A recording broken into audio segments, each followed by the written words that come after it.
لا إله إلا الله الله الله لا إله إلا الله الله. بسم الله الرحمن الرحيم. الحمد لله رب العالمين وصلى الله على سيدنا محمد وعلى آله وصحبه وسلم. Mes chers frères et sœurs, assalamu alaikum wa rahmatullahi wa barakatuh. Akramakumullah, j'espère que le jeûne se passe bien, qu'Allah accepte de nous et de vous. Bon Ramadan, amin ya rabbil alamin. Alhamdulillah, certains, surtout les convertis, peuvent se demander pourquoi est-ce que tout d'un coup on mange des dates pour Ramadan.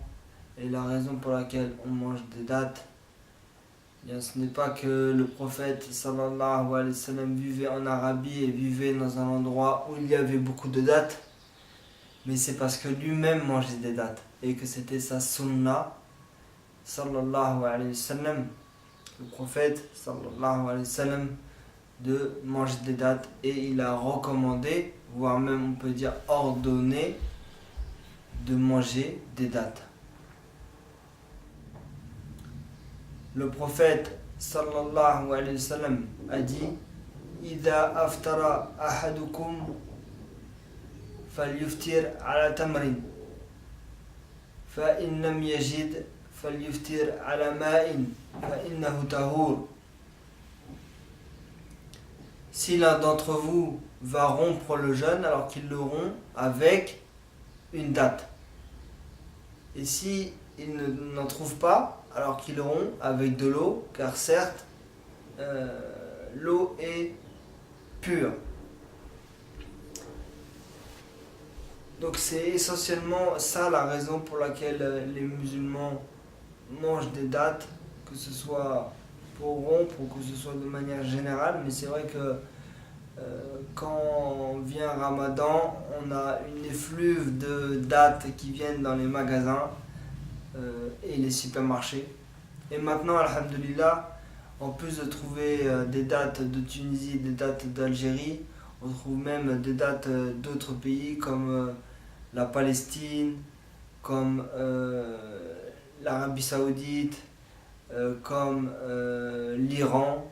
Mashallah, donc c'est à chaque fois des saveurs et des goûts différents en fonction de la sorte de date et la terre dans laquelle elle pousse. Alhamdulillah, laissez-moi en commentaire les dates que vous préférez, Inch'Allah ta'ala. Donc les musulmans, en plus de suivre les ordres d'Allah subhanahu wa ta'ala qui ont été révélés au prophète Mohammed sallallahu alayhi wa sallam il y a plus de 14 siècles, eh bien ils suivent la sunna du prophète sallallahu alayhi wa sallam, c'est-à-dire qu'ils imitent le prophète sallallahu alayhi wa sallam dans ses faits et gestes.